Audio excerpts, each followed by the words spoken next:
porque jamais votaria em Marina Silva, nem que ela viesse a disputar o segundo turno com Dilma. Ou voo cego de um avião sem dono. Jamais votaria em Marina Silva, já expus aqui alguns dos meus motivos. E também na minha coluna de sexta na Folha. Vou avançar. Desde que me ocupo da política, como jornalista, meu esforço é para tirá-la do terreno da mitologia e trazê-la para o da razão, inclusive o da razão prática.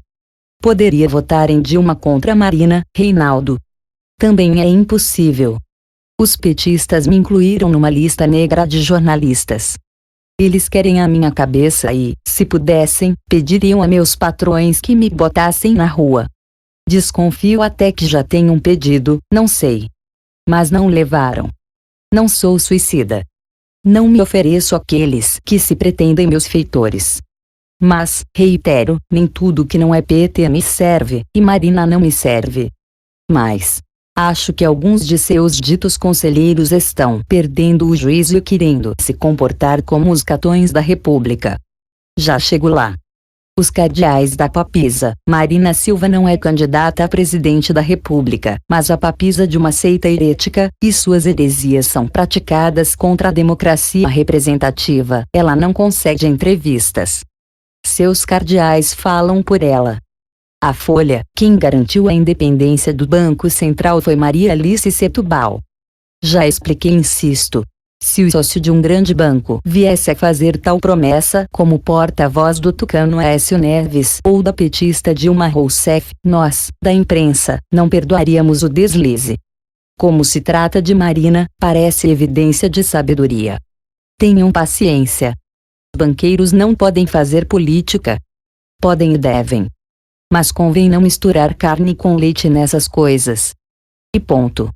Na Folha desta segunda, mais um cardeal do marinismo, Eduardo Jannetti, fala em nome de Marina. Também ele acena para os mercados com a independência do Banco Central, mas o centro de sua entrevista é outro. Quer a conciliação política dos bons, entendem? Marina, diz ele, pretende governar com o apoio de Lula e de FHC. Ninguém lhe perguntou, e não sei se vão perguntar, porque não se fez antes se é tão fácil. A rigor, em todos os conflitos do mundo, dos mais amenos aos mais sangrentos, sempre se poderia fazer esta indagação. Por que não, então, juntar os opostos, juntar os litigantes?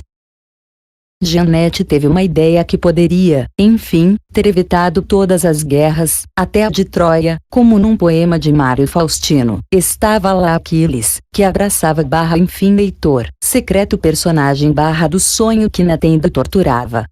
No seu mundo, como no do poema, Saul não briga com Davi, os seteiros não matam Sebastião, e o Deus crucificado beija uma segunda vez o enforcado, Judas. Pode ser literatura. Pode ser religião. Uma coisa é certa. A política não é. A mais, Jannetti resolveu, em sua entrevista, todas as dificuldades e só ficou com as facilidades. Imaginar que PT e PSDB possam estar juntos num governo implica ignorar, logo de cara, o fato de que esses partidos têm vocações e fundamentos que são inconciliáveis. Se o ideário, hoje, dos tucanos é um tanto nebuloso aqui e ali, especialmente na área de valores, os do PT são muito claros. Ora. Então Marina Silva, a puríssima, não aceita nem mesmo subir no palanque com Geraldo Alckmin ou com Beto Richa, acordos feitos por Eduardo Campos, mas aquele que se candidata a ser seu orientador intelectual, já que diz não querer cargo caso ela se eleja, sonha com um governo que possa unir Aquiles e Heitor. Jannetti é uma pessoa lida, que tem a experiência com as palavras. Uma tolice dita por ele parece de qualidade superior à dita por um petista tosco qualquer. Mas é apenas isto. Uma tolice dita com charme. O PMDB, e o homem vai adiante. O sonho de Jannetti, que não me parece muito distante, mutatis mutandis, de todos aqueles que sonharam com um rei filósofo, com um déspota filósofo, é juntar os bons de um lado para isolar os maus de outro.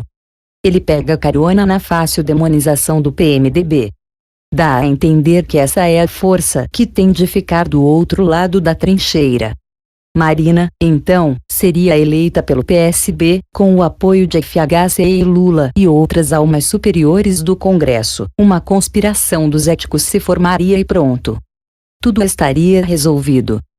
Tão fácil que a gente lamenta que tantos estúpidos não tenham pensado nisso antes, né? É mesmo. Será que o PMDB, ao longo da história, tem sido só um problema? Então vamos ver.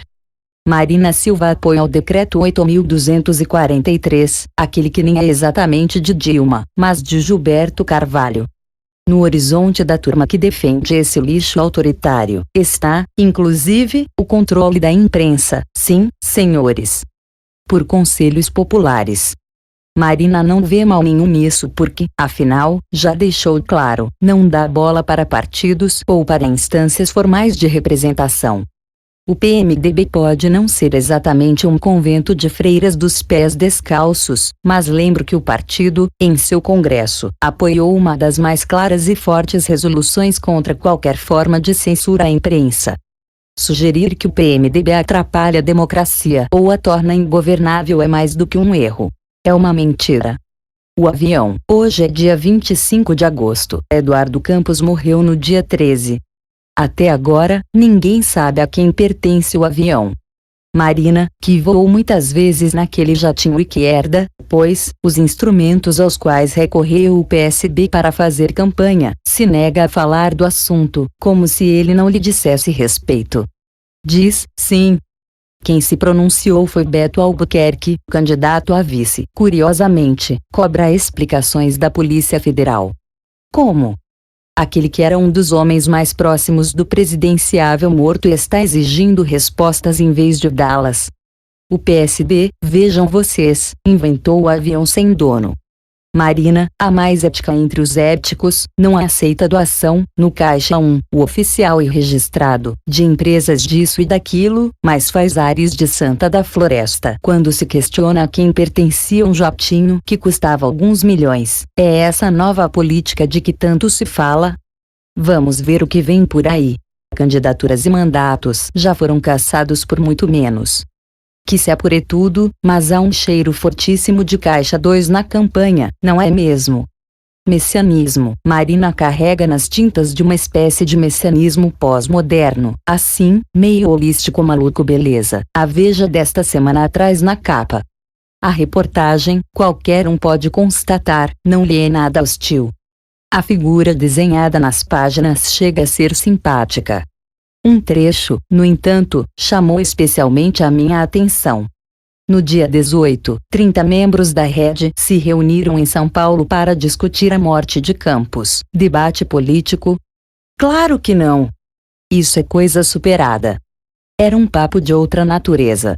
Depois de cada um dizer o que sentia, eles se dividiram em trios para escrever palavras para confortar Marina.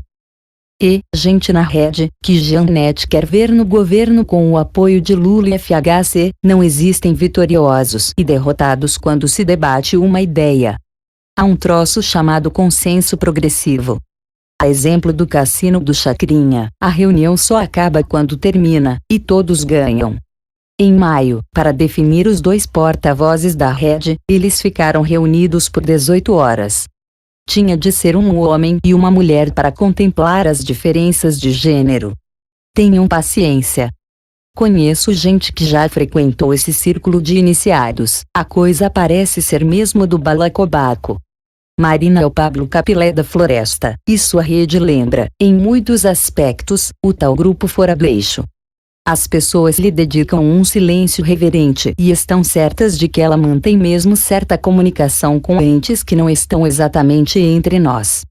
Estou fora, não caio nessa, sob pretexto nenhum, nem mesmo para tirar o PT de lá. Na democracia, voto útil é voto inútil.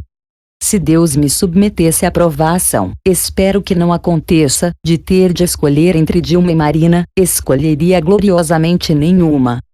Se a turma do coquetel Molotov estava sem candidata e agora encontrou a sua, eu, que sou um partidário da democracia representativa e das instituições democráticas, deixarei claro, nessa hipótese, que estarei sem candidato no segundo turno. Mas torço e até rezo para que o Brasil seja poupado. De resto, vou insistir numa questão. Marina Silva governa no Acre há 16 anos. Seu marido deixou um cargo no secretariado de Tião Viana na semana passada. Mas a sua turma está lá, aboletada na gestão petista. Digam-me cá. Quando Viana, seu aliado, começou a despachar haitianos para São Paulo, de uma maneira indigna, escandalosa, Marina disse exatamente o que, além de nada, qualquer padre teria merecido dela mais atenção. Pareceu-me uma reação muito pouco caridosa a sua. E não tenho como esquecer o fato de que, há menos de 2 anos, Marina estava lutando por um código florestal que iria reduzir a área plantada no país. Como alternativa para seu desatino, ela tirava das dobras de seus numerosos chales certo ganho de produtividade que compensaria a perda. Propunha isso, com o desassombro e a retórica caudalosa de sempre, como se o Brasil não tivesse hoje uma agricultura e uma pecuária entre as mais produtivas do mundo. Do mesmo modo, incentivou a crítica verdolengo-obscurantista a Belo Monte, num país que enfrenta escassez de energia. Marina Silva, não. Muito obrigado. Não quero. Ah, mas ela pode ser eleita e fazer um grande governo tudo pode acontecer. Não tenho bola de cristal.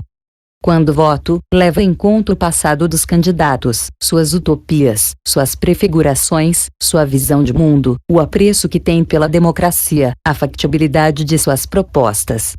Se eu tivesse alguma dúvida, já não tinha, ela teria se dissipado com a entrevista concedida por Janete nesta segunda. Marina quer governar com o apoio de FHC e Lula, então tá. É até possível que os dois, por elegância ou sei lá o que, venham a dizer que, se isso acontecer, tudo bem. Ocorre que o Brasil não é um país comandado por aqueles líderes de clãs do Afeganistão. O Brasil sofreu um bocado para ter uma democracia gerida por partidos e por instituições. Ainda não chegou a hora de sermos um Brasilstão, governado por uma santa rodeada de conselheiros de fino trato. Isso nada tem a ver com democracia. Isso é só mais um delírio de intelectuais, ainda e sempre os mais suscetíveis às tentações autoritárias. Os idiotas que acham que sou antipetista a ponto de votar até num sapo se o PT estiver do outro lado nunca entenderam direito o que penso. Em dilemas que são de natureza moral, não havendo o ótimo, a obrigação é escolher o caminho menos danoso. Na democracia, felizmente, temos a possibilidade de recusar o ruim e o pior. De todo modo, espero que a onda passe e que o destino do país não seja definido pelo cadáver de alguém que não havia se explicado o suficiente em vida. É isso. Pronto, falei. Por Reinaldo Azevedo.